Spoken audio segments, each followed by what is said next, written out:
नमस्कार दोस्तों, स्वागत है आपका सिंकोरी एजुकेशन यूट्यूब चैनल पे। मेरा नाम है अजय शर्मा और मैं यहाँ पर क्लास 12 की मैथमेटिक्स को ले रहा हूँ। तो आज हम यहाँ पे डिस्कस करने वाले हैं सिस्टम ऑफ लीनियर इक्वेशन के बारे में, जो आपका चैप्टर है 4.6, बहुत इंपॉर्टेंट है। इस बार यहाँ से भी आपका एक क्वेश्चन बन सकता है और वो भी यहाँ पे आप आसानी से कर सकते हैं। किस तरीके से करेंगे उसके बारे में आज हम डिस्कस करने वाले हैं। आरबीएससी बोर्ड वालों के बारे में बता दूँ कि उनके लिए ये टॉपिक है, अगर वो हिंदी मीडियम स्टूडेंट हैं। अगर इंग्लिश मीडियम है तो सिस्टम ऑफ लीनियर इक्वेशन ही होगा, और यहाँ पे अगर हिंदी मीडियम स्टूडेंट है तो उनके लिए होगा रैखिक युग्म समीकरण। अगर जो दो दो युग्म दिए हुए हों, दो दो पेयर्स दिए हुए हों, तो उनको कैसे सॉल्व किया जाता है, एक्स वाई का वैल्यू कैसे निकाला जाता है। तो चलिए शुरू करते हैं। आप जल्दी से जुड़ जाइए और यहाँ पे जाके और चैनल को सब्सक्राइब कर दीजिए, जिससे कि आपको नई नई वीडियोस, नई नई क्लासेस जो है वो आपको मिलती रहें। चलिए शुरू करते हैं यहाँ पे सिस्टम ऑफ लीनियर इक्वेशन के बारे में। तो सबसे पहले मैं डिस्कस करूँगा कि सिस्टम ऑफ लीनियर इक्वेशन होता क्या है। सिस्टम ऑफ लीनियर इक्वेशन यहाँ पे अगर बात करूँ तो वो है हमारा a1x plus b1y plus c1z equal to क्या हो गया, 0। अब यहाँ पे a2x प्लस ये क्या है, लीनियर इक्वेशन है, b2y plus c2z equal to क्या हो गया हमारा, 0 हो गया। अब यहाँ पे बात करें, इस पर हम क्वेश्चन भी यहाँ पे प्रैक्टिस करेंगे। इससे पहले अपन कॉन्सेप्ट को अच्छे से समझ लेते हैं कि कॉन्सेप्ट होता क्या है, उसके बाद हम बात करेंगे उसके बारे में। तो ये हुआ हमारा b3y plus c3z equal to 0, ठीक है।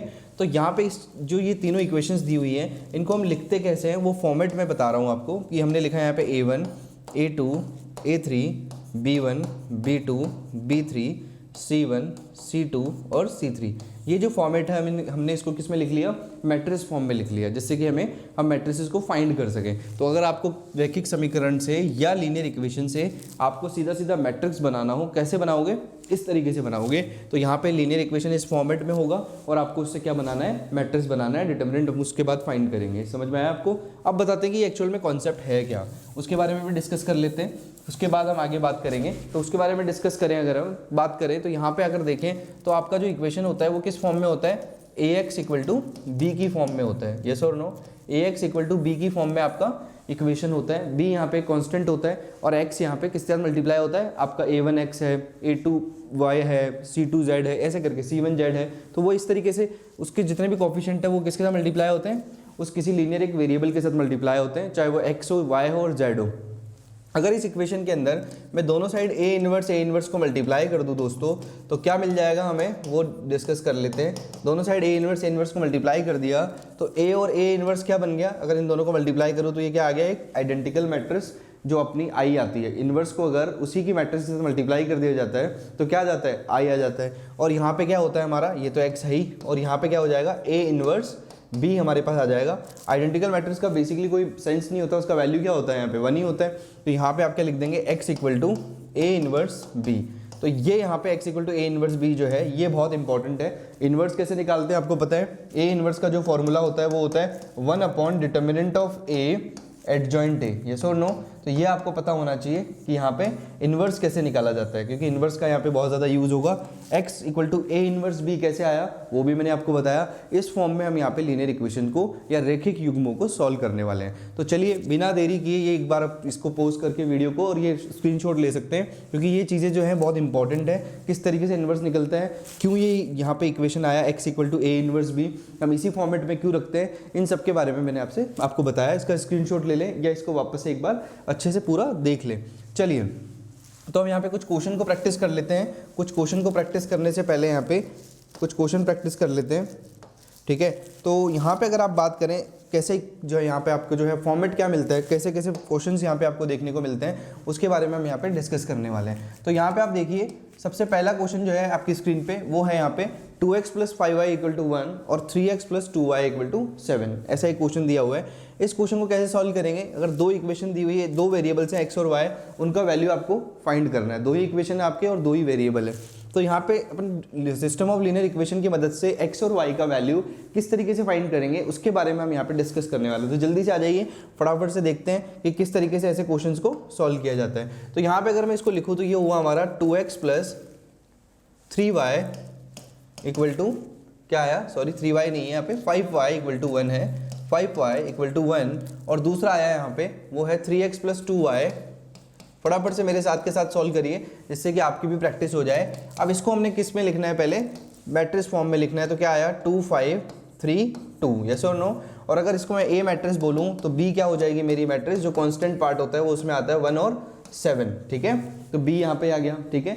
और यहाँ पे ए जो है कौन होता है 2 5 3 2, यहाँ पे रो और कॉलम आपने बना दिए। उसके बाद अगर आप बात करें तो हम फॉर्मूला क्या लगाएंगे, तो हमारा फॉर्मूला क्या है, एक्स इक्वल टू क्या आना चाहिए, ए इनवर्स बी, ठीक है, ए इनवर्स बी आना चाहिए। तो ये फॉर्मूला हम यहाँ पे अप्लाई करेंगे, ठीक है। इसके अलावा हम एक और चीज़ देखते हैं कि x कौन होता है, x यहाँ पे होता है हमारा एक्स वाई की फॉर्मेट में। अगर आपको z भी निकालना होता तो वो z फॉर्मेट में भी होता है, x और y की मैट्रिक्स होती है जो एक कॉलम में होता है, उसको हम यहाँ पे x को इस तरीके से रिप्रेजेंट करते हैं। अब सारी वैल्यूज़ को हम इस वाले फॉर्मूले में रखेंगे, उससे पहले हमें इन्वर्स फाइंड करना है। बाकी सब वैल्यूज़ तो है हमारे पास, तो a का इन्वर्स कैसे निकलता है दोस्तों, वो निकलता है हमारा a इन्वर्स जो है वो निकलता है 1 डिटर्मिनेंट ऑफ a एडजॉइंट है, यस और नो।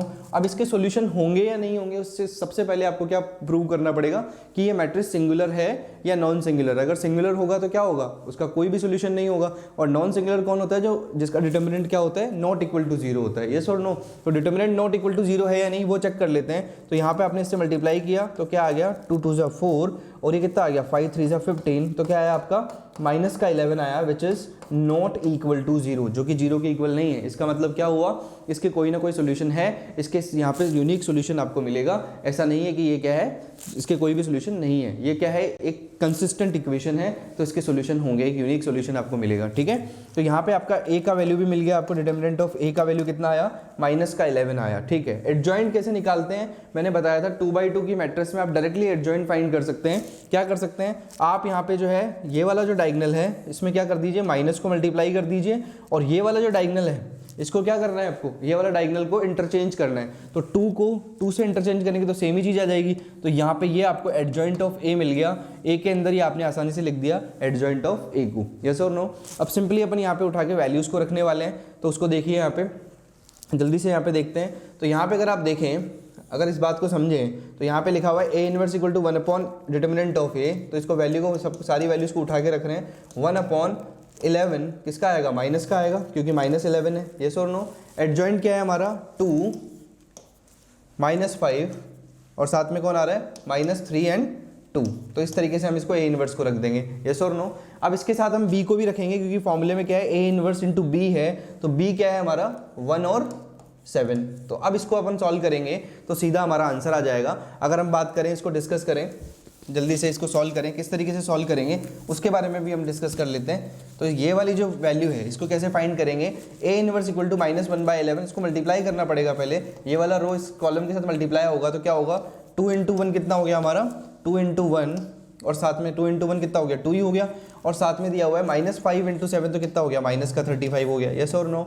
और साथ में यहाँ -1/11 है ही, और यहाँ पे आप बात करें तो x का वैल्यू क्या लेना है हमें, x और y उसकी जगह हमें रखना ही है, क्योंकि हम किस फॉर्मेट में बात कर रहे हैं, ए इनवर्स बी वाले फॉर्मेट में बात कर रहे हैं। एक एक बात आपको बता रहा हूँ मैं, एक एक स्टेप आपको समझा रहा हूँ जिससे आपको क्लैरिटी हो जाए, आसानी से समझ जाए आप बात को। अगर बात करूँ -3 को 1 से मल्टीप्लाई करूँ तो माइनस का 3 आ जाएगा, और 2 को 7 से मल्टीप्लाई करूँ तो 14 आ जाएगा, यस और नो। अगर इसको आगे अपन सॉल्व करें तो क्या आएगा हमारा -1/11, और साथ में यहाँ पे आ गया 2 - 35 कितना होता है माइनस का 33, और ये हो गया हमारा 11, यस और नो। अब इस 11 को अपन इससे डिवाइड करेंगे, माइनस का है तो माइनस माइनस कैंसिल हो जाएगा, क्या बचेगा आपके पास, केवल 3 बच जाएगा प्लस का, और साथ में यहाँ पे अगर आप 11 को 11 से डिवाइड करें तो 1 आ जाएगा, लेकिन माइनस का है तो माइनस का 1 भी आ जाएगा। आपने सिंपली क्या किया, डिटर्मिनेंट का वैल्यू था उसको जाके मैट्रिक्स से डिवाइड कर दिया हर एलिमेंट के साथ, तो आपका वैल्यू क्या आ गया यहाँ पे x और y से आप कंपेयर करेंगे तो यहाँ पे x का वैल्यू 3 और y का वैल्यू क्या आ गया -1, तो आपका आंसर क्या हो गया, x का वैल्यू 3 और y का वैल्यू क्या हो गया -1। बेसिकली यहाँ पे ये जो है मैट्रिसेस की एप्लीकेशन है कि कैसे हम इक्वेशन को भी फाइंड कर सकते हैं, कैसे हम बता सकते हैं कि किसी भी इक्वेशन को किस तरीके से सॉल्व किया जाता है। चलिए, तो यहाँ पे आप आराम से पहला क्वेश्चन कर पाए जिसमें आपको 2/2 की मैट्रिक्स या 2 इक्वेशंस दी रखी थी। अगर 3 इक्वेशन हो तो वो कैसे करेंगे वो भी हम आगे देखेंगे। तो जल्दी से नेक्स्ट क्वेश्चन की तरफ बढ़ते हैं। नेक्स्ट क्वेश्चन की तरफ बढ़े तो यहाँ पे आप देखेंगे नेक्स्ट क्वेश्चन क्या है हमारा, नेक्स्ट क्वेश्चन यहाँ पे है हमारा कि solve system of linear equation using matrix method in exercise 4x - 3y = 3, 3x - 5y = 7। आपको सिंपली यहाँ पे वही क्वेश्चन, उसी तरीके का क्वेश्चन दिया हुआ है, सेम क्वेश्चन है एकदम, आपको वही 2/2 की मैट्रिक्स बनेगा, वही सब कुछ होगा, बस डेटा चेंज है। आपको ऐसे क्वेश्चंस को कैसे करना है उसको हम डिस्कस कर रहे हैं। तो चलिए हम यहाँ पे इस क्वेश्चन को भी सॉल्व करते हैं जिससे आपकी और ज़्यादा क्लैरिटी आ जाए। अगर बात करूँ मैं तो ये क्वेश्चन है मेरा 4x - 3y = 3, ठीक है, और दूसरा है मेरा 3x - 5y इक्वल टू 7। इसका अपन यहाँ पे जल्दी से मैट्रिक्स लिख लेते हैं। वो हुआ हमारा 4 -3 3 -5। तो ये हमारा क्या हो गया ए पार्ट, ठीक है।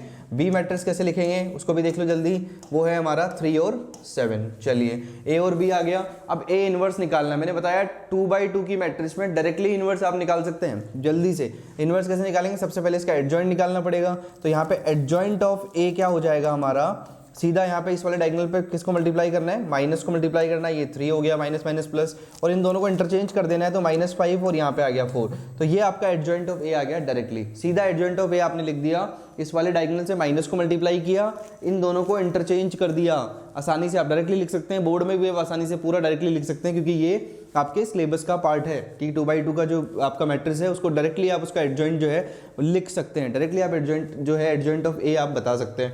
ये आ गया आपका एडजॉइंट। उसके बाद आपको निकालना है कि डिटरमिनेंट। सबसे पहला काम वही करना है आपको, डिटरमिनेंट चेक करना है। पता लगे डिटरमिनेंट ही आपका 0 आ गया तो उसको वो क्या होगा, इनकंसिस्टेंट होगा, उसके कोई सोल्यूशन ही नहीं होंगे। एक्स और वाई की वैल्यू यहाँ पे आएगी नहीं आपकी। तो यहाँ पर अगर आप देखें इसका डिटरमिनेंट निकालें, अगर डिटरमिनेंट ऑफ ए क्या हो जाएगा मेरा, डिटरमिनेंट ऑफ ए जो है वो हो जाएगा 5 4 जा कितना होता है, माइनस का 20 लिख दिया आपने। उसके बाद आपने लिखा 3 3 जा क्या हो गया यहाँ पे, माइनस का 9 हो गया। अब यहाँ पे देखिए कि जो इक्वेशन आपने लिखी है वो बिल्कुल करेक्ट है। 4 -3 3 -5 है, 3 7 सब कुछ करेक्ट है। तो 5 4 जा 20 हो गया, माइनस का 20, और 3 3 जा 9 हो गया। तो यहाँ पे क्या होगा, माइनस माइनस क्या हो जाएगा, प्लस आ जाएगा, क्योंकि यहाँ पे फॉर्मूले में भी तो माइनस होता है। तो यहाँ पे माइनस माइनस क्या हो गया हमारा, प्लस हो गया। यहाँ पे अगेन आपका जो लास्ट क्वेश्चन था उसी तरीके से डिटरमिनेंट ऑफ ए कितना आ गया, माइनस का 11 आ गया। तो एडजॉइंट ऑफ ए आ गया, डिटरमिनेंट ऑफ ए आ गया।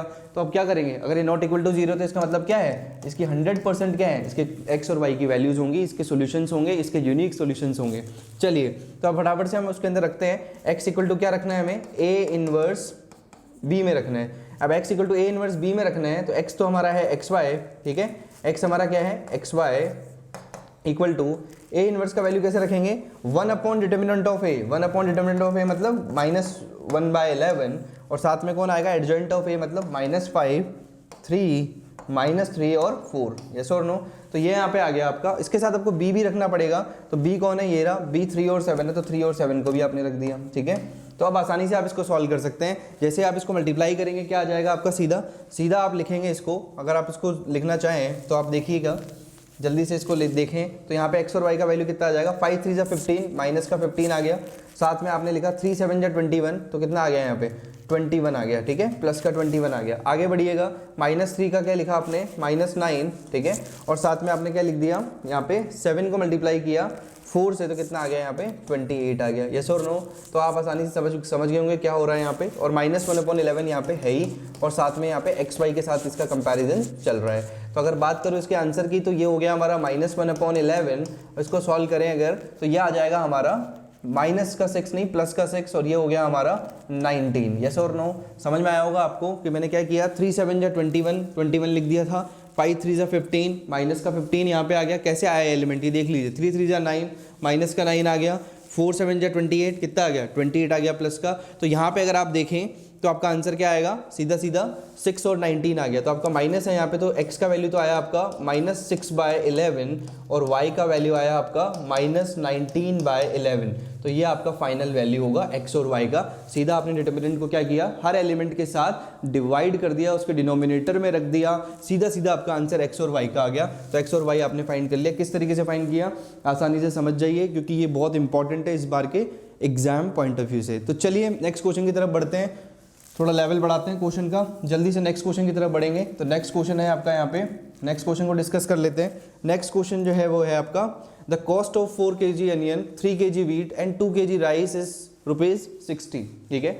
आगे देखिए, the cost of 2 kg onion, 4 kg wheat and 6 kg rice is ₹90, ठीक है। कॉस्ट दे रखी है आपको बेसिकली कि आप गए यहाँ पे वेजिटेबल मार्केट में, आप सब्जी लेने गए, और यहाँ पे आपको क्या हुआ, 4 kg अनियन, 3 kg जो है आपको गेहूं, और 2 kg राइस जो है वो कितने का आया, ₹60 का आया। तो आप इसकी इक्वेशन लिखेंगे, इसमें आप अनियन को क्या मान लेंगे, अनियन को आप मान लेंगे यहाँ पे x मान लेंगे, और साथ में जल्दी से इक्वेशन को लिखते हैं फटाफट से।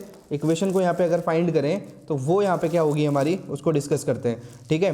तो अगर बात करें नेक्स्ट यहाँ पे पार्ट की, तो इसके अंदर इक्वेशन को अगर हम लिखें तो इक्वेशन किस तरीके से लिखेंगे, the cost of 4 kg onion. तो 4 kg को मैंने बोला अनियन को हमें क्या लेना है, हमें अनियन को लेना है x लेना है, क्या लेना है, x लेना है। साथ में यहाँ पे लिखा आपने 3 kg वीट, तो +3y प्लस साथ में कौन आया, यहाँ पे 2 kg राइस है तो क्या आ गया हमारा 2z आ गया। आपके एक्सरसाइज का क्वेश्चन है ये, आप आसानी से कनेक्ट कर सकते हैं मेरे साथ। चलिए तो ये हो गया हमारा 60। आगे बढ़िएगा, आगे देखिए the cost of 2 kg onion मतलब क्या हो गया 2x प्लस क्या आया 4 kg वीट मतलब क्या हो गया 4y प्लस 2z कौन हो गया यहाँ पे 6 kg राइस तो क्या हो गया हमारा 2z। तो क्या आ गया हमारा यहाँ पे ये आया है 90 के इक्वल, ठीक है 90 रुपीज़ का आया है। नेक्स्ट देखिए the cost of 6 kg onion मतलब 6x हो गया प्लस यहाँ पे क्या लिखा आपने 2 kg वीट मतलब क्या हो गया 2y हो गया। साथ में आगे देखिए 3 kg राइस मतलब क्या हो गया 3z हो गया। ये किसके इक्वल है यहाँ पे 70 के इक्वल है, मतलब ये 70 क्वेश्चन जिस हिसाब से दिया हुआ है आपको उसको देखना है, ठीक है। तो यहाँ पे आपको बताना है कि आप इसको लिखा हुआ आगे कि find cost of each item पर केजी बाय मैट्रिक्स मेथड, मतलब अगर आप एक्स वाई जेड को निकाल लें तो कॉस्ट आ जाएगी उसकी पर केजी की। तो आपने सिंपली इसको पहले इक्वेशन में चेंज कर दिया। अब आप इसका मैट्रिक्स कैसे लिखेंगे जल्दी से देखिए, जल्दी से इसका मैट्रिक्स लिखेंगे। वो है हमारा 4 3 2 और आया हमारा 2 4 2 और साथ में आया 6 2 3। जल्दी से चेक कर लीजिए फटाफट से कैसे लिखा है मैंने मैट्रिक्स 4 3 2 2 4 2 6 2 3। जल्दी से हमने यहाँ पे इसको लिख लिया, इसी फॉर्मेट में लिख लिया कि हमने पहले उसका इक्वेशन बनाया। ऐसे आपके सामने क्या हो जाता है एक वर्ड प्रॉब्लम्स आ जाती हैं, उन वर्ड प्रॉब्लम्स को कैसे सॉल्व करते हैं ये देख लीजिए आप जल्दी से। वर्ड प्रॉब्लम्स को सॉल्व करने के लिए पहले हमने उसको इक्वेशन की फॉर्म में लिखा एक्स वाई जेड, यहाँ पे अनियन की कॉस्ट मानी, वीट की कॉस्ट मानी और राइस की कॉस्ट मानी। उसके बाद हमने इसको एक मैट्रिक्स फॉर्मेट में लिख लिया। आसान हो गया हमारे लिए इस चीज़ में मेंशन करना, ठीक है। तो बढ़ते हैं आगे। अब अपने मैट्रिक्स हमारे पास मिल गई तो हमें क्या होगा, ये ए मैट्रिक्स हमारे पास आ गई है तो हमारे पास बी मैट्रिक्स भी होगी। बी क्या होगा हमारा, जो प्राइस आपने लिखी थी लास्ट में क्या क्या था 60 था, साथ में कौन था हमारे पास 90 था और 70 था, 60 90 और 70 ये बी मैट्रिक्स आ गई, ठीक है। 3/3 को कैसे सॉल्व करते हैं, क्योंकि 2/2 की तरह 3/3 के अंदर कोई भी शॉर्टकट नहीं होता, उसके अंदर आपको कोफैक्टर्स निकालने पड़ेंगे एडजॉइंट के लिए, सारे काम आपको करने पड़ेंगे, ठीक है। तो 3/3 का अगर क्वेश्चन आएगा भी सही तो वो 3 या 4 मार्क्स का आएगा। तो आप जल्दी से ऐसे क्वेश्चंस को कैसे करते हैं वो देख लीजिए। अब इसका इन्वर्स निकालना है। सबसे पहले तो मुझे इसका डिटर्मिनेंट चेक करना है, क्योंकि अगर डिटर्मिनेंट ही मान लो 0 के इक्वल आ गया तो फिर क्या होगा, वो सिंगुलर मैट्रिक्स हो जाएगी और फिर क्या होगा उसके कोई भी सोल्यूशन होंगे ही नहीं, उसके कोई सोल्यूशन ही नहीं होंगे तो हम क्यों करेंगे। अब यहाँ पे चेक करते हैं इसका डिटर्मिनेंट ऑफ ए कि 4 के साथ रखा तो 4 3 आ गया 12 और यहाँ पे क्या आ गया अपना 2 2 4 आ गया, तो 12 - 4 कितना हो गया 8 हो गया। एक बार चेक कर लो कि डेटा बिल्कुल सही है ना, 4 3 2 और साथ में आया हमारा 2 4 6 है यहाँ पे, ये यहाँ पे 2 4 6 है, 2 4 6 है और साथ में यहाँ पे है हमारे पास 6 2 3, तो 6 2 3 है तो 12 - 12 होगा ये, 4 3 12 और 6 2 12, तो 12 - 12 कितना हो गया 0, तो 4 × 0 तो 0 ही हो गया। नेक्स्ट एलिमेंट देखिएगा, हमने लिखा है यहाँ पे 3 को कॉमन लिया और चेक किया यहाँ पे कि 4 3 और 6 2 तो यहाँ पे अगर देखेंगे आप 3 को जैसे ही लेंगे तो कौन आएगा, 3 को जैसे ही लेंगे तो यहाँ पे ये वाला पार्ट और ये वाला पार्ट 2 3 6 और 6 6 36, तो 2 3 6 - 36 आ गया, प्लस आप लिखेंगे 2 को, तो 2 क्या आया हमारा, ये आया हमारा 4 6 24 और 2 2 4, तो यहाँ पे लिखा हमने, यहाँ पे सबसे पहले क्या आएगा 2 को आपने लिया तो ये वाला पार्ट और ये वाला पार्ट हाइड हो गया, एक एक स्टेप बता रहा हूँ आपको। फिर ये कितना हो गया 2 2 4 -24, ठीक है, आपने ये भी लिख दिया। इसके बाद आप चेक कर लीजिए यहाँ पे 6 - 36 कितना होता है, 6 - 36 होता है माइनस का 30 और प्लस यहाँ पे लिखा आपने 2 और 4 - 24 कितना होता है माइनस का 20। एक एक कैलकुलेशन आप अच्छे से करेंगे तभी आपका यहाँ पे आप अच्छे से स्कोर कर पाएंगे। ये हो गया हमारा माइनस का 40, ये हो गया 33 × 90, लेकिन किसका होगा प्लस का 90 और ये वाला पार्ट तो 0 हो ही गया, तो 90 - 40 कितना होता है दोस्तों 50 आपका डिटर्मिनेंट का वैल्यू आ गया। तो डिटर्मिनेंट ऑफ ए कितना आया 50 which is not equal to 0। इसका मतलब हो गया इसके यूनिक सॉल्यूशन होंगे, इसके यूनिक सॉल्यूशन होंगे और हमें क्या करना है माइनर एंड कोफैक्टर वो निकाल के और पहले इसका एडजॉइंट निकालना है, फिर इसका क्या करेंगे इन्वर्स आ जाएगा डिटर्मिनेंट के साथ रखेंगे तो, और ए इन्वर्स बी के साथ इसको सॉल्व करेंगे तो एक्स वाई जेड की वैल्यू आ जाएगी, ठीक है। तो आगे कैसे करेंगे, हमें डिटर्मिनेंट मिल गया। चलिए डिटर्मिनेंट मिलने के बाद हम यहाँ पे नेक्स्ट जो है वो बात करने वाले हैं कि किस तरीके से आगे हम इसको सॉल्व करेंगे। तो चलिए बढ़ते हैं आगे। नेक्स्ट पार्ट की बात करूँ अगर तो यहाँ पे अगर आप देखेंगे तो आपका डिटर्मिनेंट ऑफ ए कितना आ गया था, डिटर्मिनेंट ऑफ ए आपका जो है वो आ गया था 50, ठीक है, आपने लिख दिया उसको। अब आप यहाँ पे ए इनवर्स निकाल लेंगे। ए इनवर्स कैसे आएगा 1 determinant of A adjoint of A. अब एडजॉइंट ऑफ ए कैसे आता है, एडजॉइंट ऑफ ए आप कैसे निकालेंगे, इनके सबके को फैक्टर्स ले लेंगे a11 a12 a13 a22 a21 a22 और a23, और अगर बात करूँ a31 A32 और A33। आसानी से आप इसके कोफैक्टर्स को भी निकाल सकते हैं। आप जल्दी से कोफैक्टर निकालेंगे, कोफैक्टर के साथ आप क्या करेंगे, एडजॉइंट आ जाएगा उसका, जैसे ही कोफैक्टर्स आएंगे आपके, और उसके बाद उसको इसके अंदर रख देंगे और डिटरमिनेंट के साथ रख देंगे, तो क्या आ जाएगा, A इनवर्स आ जाएगा। आगे क्या करेंगे, A इनवर्स आने के बाद आगे आप ये करने वाले हैं, x इक्वल टू क्या लिखेंगे, A इनवर्स B। इस बार x की जगह कौन आएगा, x y और z। ऐसे इस तरीके से कॉलम में लिखना पड़ेगा आपको, x y z को लिखना पड़ेगा, तभी तो 3 वैल्यूज आएंगी आपकी। तो x y z को रखेंगे, A इनवर्स का वैल्यू आप यहाँ से रखेंगे, और B का जो वैल्यू है वो जो कोस्ट थी हमारी 60, 90 और 70, उसको आप रखेंगे। तो इस फॉर्मेट में आप जैसे ही रखेंगे तो आपका x का, जैसे उसको मल्टीप्लाई करेंगे तो x का वैल्यू क्या आ जाएगा आपका, x का x y z जो है आपका जो कॉलम है x y और z, तीनों एलिमेंट्स आपको मिल जाएंगे। तो इस तरीके से इन क्वेश्चंस को सॉल्व करते हैं और हम बताते हैं कि कैसे हम यहाँ पे x equal to A inverse B को फाइंड करते हैं, कैसे हम यहाँ पे रैखिक युग्म समीकरण को सॉल्व करते हैं। अगर वो तीन इक्वेशंस होंगे तो 3 वेरिएबल होंगे उसके अंदर x y z, अगर वो 2 इक्वेशन होंगे तो 2/2 की मैट्रिक्स बनेगी, अगर 3 इक्वेशन होगी तो 3/3 की बनेगी। एक बार हमें x y निकालना पड़ेगा अगर 2/2 में, और 3/3 में x y और z को निकालना पड़ेगा। तो आपको उम्मीद करता हूँ कि सिस्टम ऑफ लीनियर इक्वेशन के बारे में समझ में आया होगा। कुछ 3 क्वेश्चन जो है मैंने यहाँ पे आपसे डिस्कस किए हैं, बहुत इंपॉर्टेंट क्वेश्चन है ये। इसमें सारा टाइप कवर हो जाता है, कैसे इन्वर्स आता है, कैसे बी आता है, कैसे हम ए को फाइंड करते हैं। तो मिलते हैं दोस्तों नेक्स्ट क्लास में। Next class will be on the same channel, same place, on the same time. Till then, signing off. Thank you so much all of you.